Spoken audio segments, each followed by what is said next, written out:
Boa noite, amados. Sejam todos muito bem-vindos em mais um culto de quinta-feira.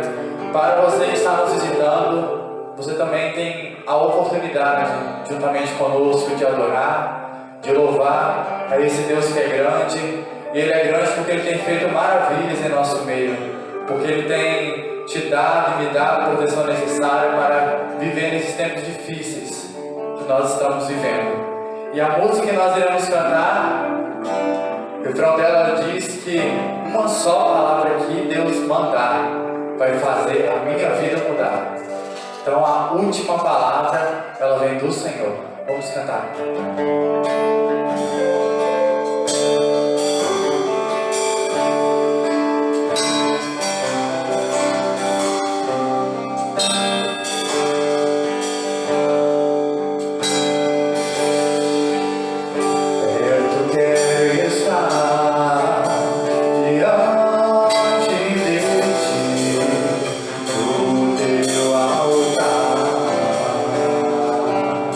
Pronto para sentir? Pronto.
Colossenses, verso 1 e 2 diz: Louvado seja o Senhor, que todo o meu ser louve ao Senhor. Louvarei ao Senhor enquanto eu viver, cantarei a meu Deus até o último suspiro.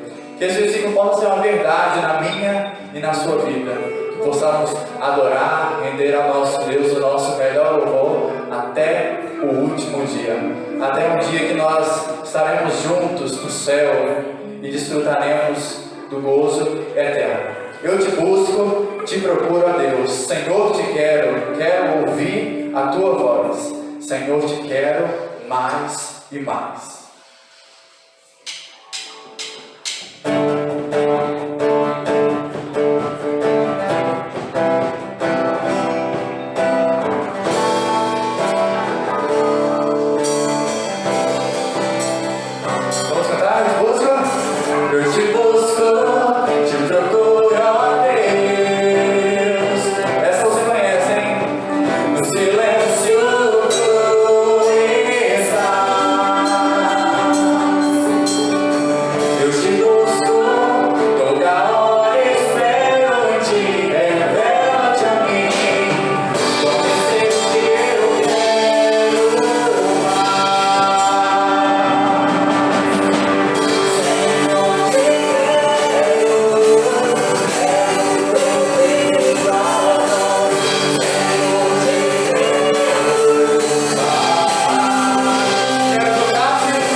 Porque sabemos, ó Pai, e declaramos e reconhecemos que o Senhor é Deus das nossas vidas, ó Deus.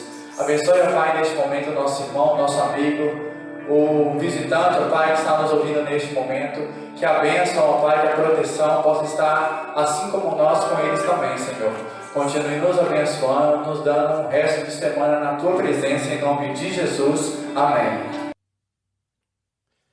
Boa noite, quero saudar a todos com a graça e a paz de Jesus. É para mim uma alegria muito grande poder voltar a falar com vocês, irmãos queridos, frequentadores, aqueles que acompanham a Segunda Igreja Batista em Pedro Canário. Quero mais uma vez agradecer a oportunidade, pastor Francisco de Castro, pelo carinhoso convite. E para mim, claro, é uma honra e uma alegria, como eu disse, estar com os irmãos. Trago também, claro, o abraço fraterno e caloroso em nome da Convenção Batista do Estado do Espírito Santo. Hoje que é um dia muito especial para nós, 149 anos de organização do trabalho batista, quando a primeira igreja batista foi organizada aqui no nosso país, lá em Santa Bárbara do Oeste, no estado de São Paulo. E esse então é o marco do início do trabalho batista, que, é claro, nós devemos aos nossos queridos irmãos missionários norte-americanos, mas, como eu disse, hoje, dia 10 de setembro, é um marco, é um dia histórico para nós. Eu quero compartilhar com vocês nessa noite uma pequena reflexão da Palavra de Deus, que tem como título Para não perder a esperança. Um texto da Palavra de Deus, um momento da história do povo de Israel muito significativa, encontra-se em 1 Samuel, capítulo 4.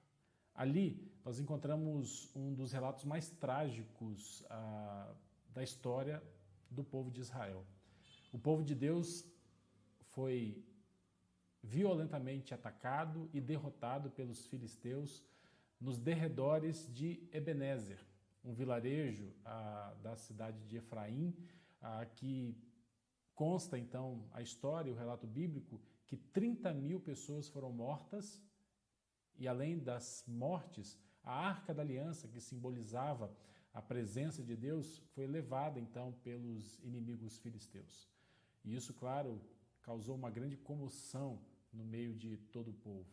O sacerdote Eli, ao receber as notícias do fracasso da batalha, da grande derrota que fora imposta aos hebreus pelos filisteus, ele também não só recebe a notícia do fracasso, da derrota, mas também da morte dos seus filhos e, claro, a perda da Arca de Aliança. O texto diz que ele cai para trás e morre.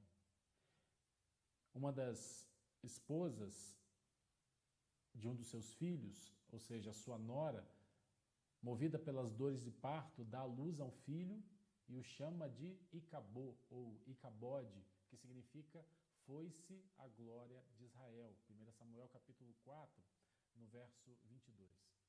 Em meio à tragédia, em meio a tudo aquilo que havia acontecido, o texto diz que passados quase 20 anos, veio a palavra do Senhor a Samuel, que exortou então o povo a se converter, a corrigir os seus caminhos, converter-se ao Senhor de todo o seu coração, rejeitar os deuses que eles estavam adorando e idolatrando. Samuel convoca o povo a consertar as suas vidas e a renovarem o seu pacto, o seu compromisso com Deus. Assim, em 1 Samuel capítulo 7, versículo 3, depois de haver restabelecido esse pacto, o povo de Israel, então, tem uma vitória impressionante sobre os filisteus. 1 Samuel capítulo 7, 3 diz: E Samuel disse a toda a nação de Israel: Vocês querem voltar-se para o Senhor de todo o coração?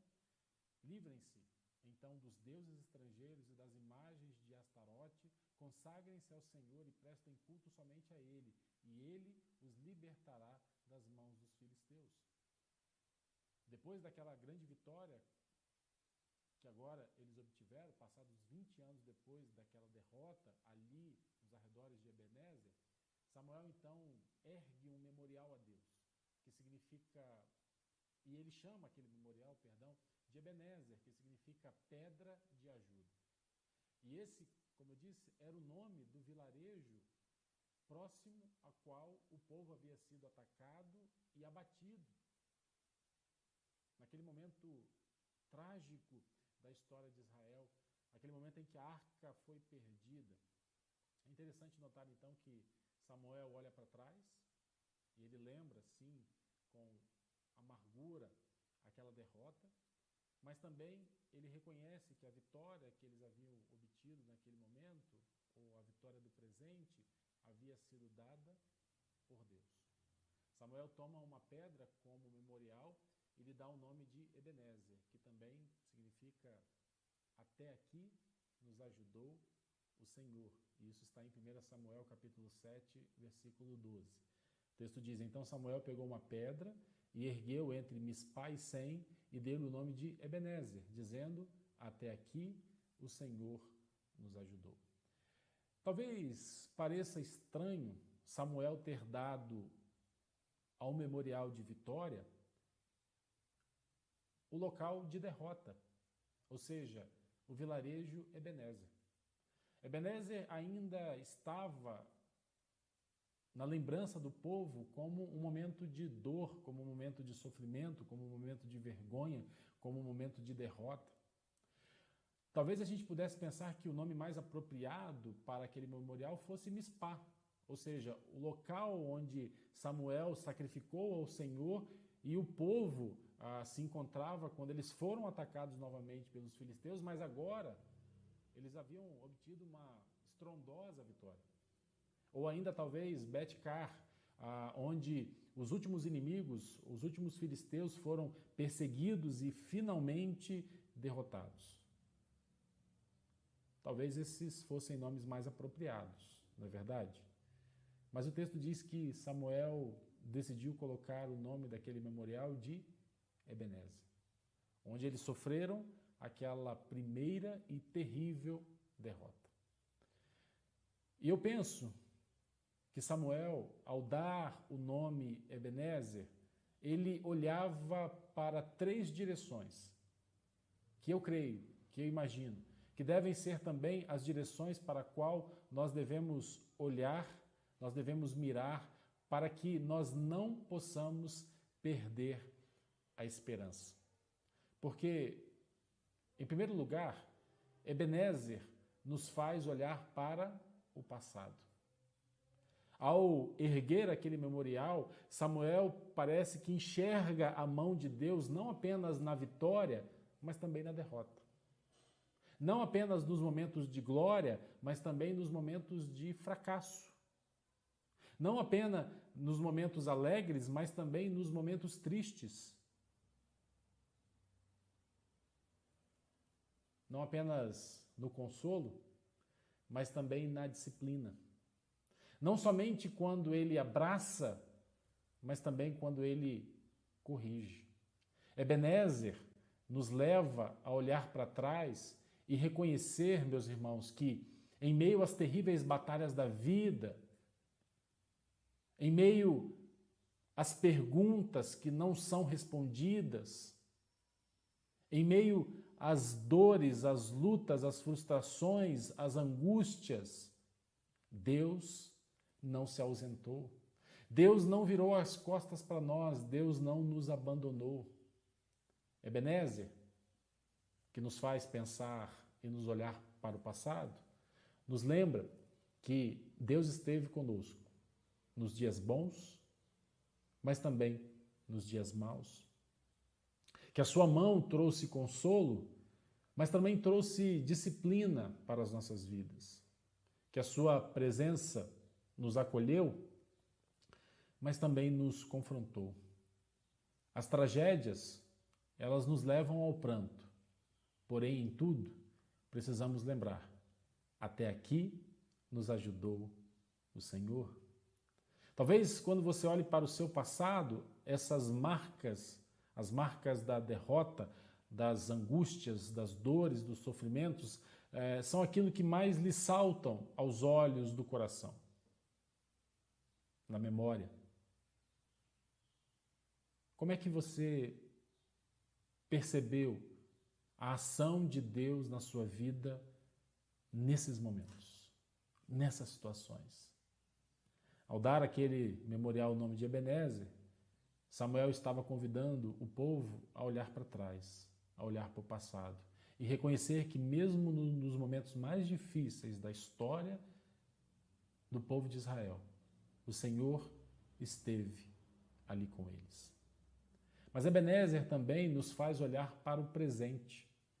Ebenezer nos convida a olhar para os dias atuais, dizendo até aqui. Ou seja, até aqui vemos a sua misericórdia e a sua graça que nos acompanham todos os dias, conforme também nos lembra o salmista lá no Salmo 23. Quando ele termina aquele salmo dizendo: "E a graça e a misericórdia do Senhor me seguirão todos os dias da sua vida, me alcançarão todos os dias da sua vida." O Senhor tem nos alcançado até aqui. Temos sido alvo do amor de Deus, da misericórdia de Deus, da graça de Deus. Até aqui temos sido alcançados com a paciência de Deus. Até aqui temos sido alcançados com as bênçãos de Deus. Até aqui, até hoje, temos sido alcançados com a proteção e a guarda de Deus sobre as nossas vidas. Por isso, olhando hoje, para o dia de hoje, pensando no até aqui, da maneira como o Senhor tem se manifestado na vida de cada um de nós, os nossos corações precisam ser levados então à gratidão. Agradecendo então por esse cuidado, agradecendo por esse amor. Os nossos corações precisam ser tomados também pelo sentimento de adoração ao nosso Deus, ao único e verdadeiro Deus. E os nossos corações precisam ser tomados pelo sentimento de contentamento, de que o Senhor tem nos alcançado com a sua fidelidade e Ele mesmo tem suprido as nossas necessidades. Da mesma maneira que Deus esteve conosco no passado, Ele está conosco no presente. Então, Ebenezer é um convite para olhar para o passado. Ebenezer é um convite para olhar para o presente. Mas Ebenezer também nos faz olhar para o futuro. Curiosamente, Ebenezer então nos leva a visualizar os dias que ainda virão. A própria expressão "até aqui nos ajudou o Senhor" indica uma jornada que ainda não acabou, uma jornada incompleta. Até aqui indica que haverão dias e momentos e tempos à nossa frente. Ou seja, Deus esteve conosco hoje e amanhã não será diferente. Nós podemos contar com a misericórdia, com o perdão, com o ensino, com a disciplina de Deus hoje e também podemos contar com isso amanhã. Porque precisamos lembrar que nenhuma tragédia será maior do que a bondade do Senhor nas nossas vidas.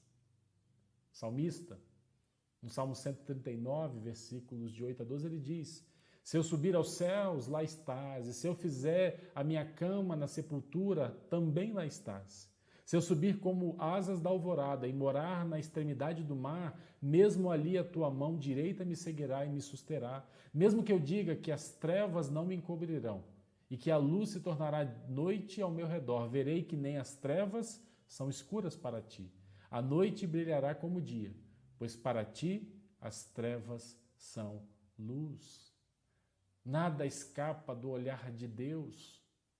Nós estamos constantemente diante da presença de Deus, porque não há lugar, e o salmista expressa isso aqui, que podemos ir onde Deus não esteja.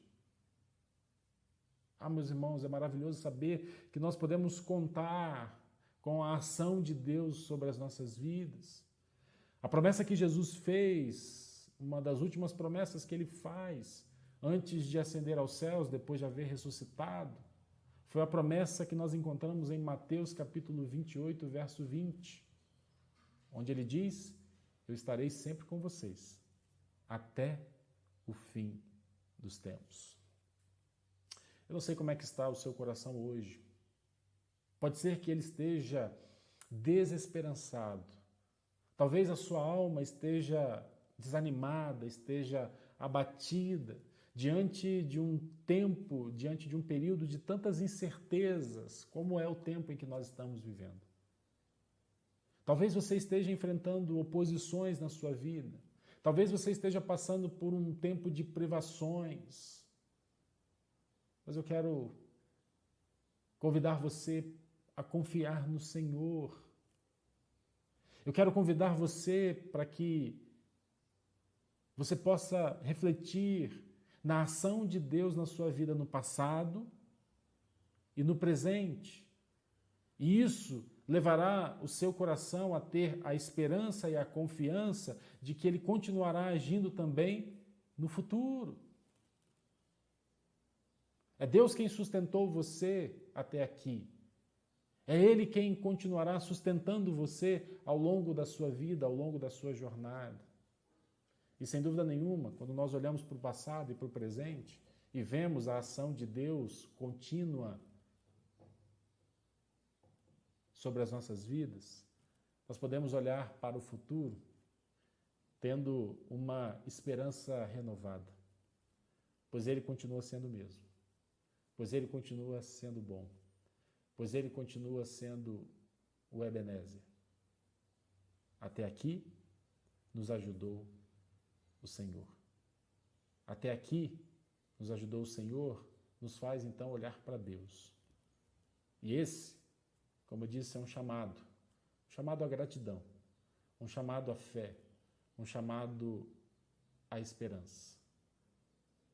A convicção que nós temos é que é o próprio Deus quem guarda o nosso caminho. Que Deus abençoe ricamente a sua vida. Que essa palavra possa tocar o seu coração, de maneira que, independente de qual momento que você esteja vivendo, independente de como esteja a sua vida, o seu coração, independente dos sentimentos que estejam presentes dentro de você, você possa afirmar, assim como Samuel, o profeta Samuel fez, diante de todo o povo, e o povo de Israel também o fez. Ebenezer, até aqui nos ajudou o Senhor. Que Deus abençoe ricamente a sua vida.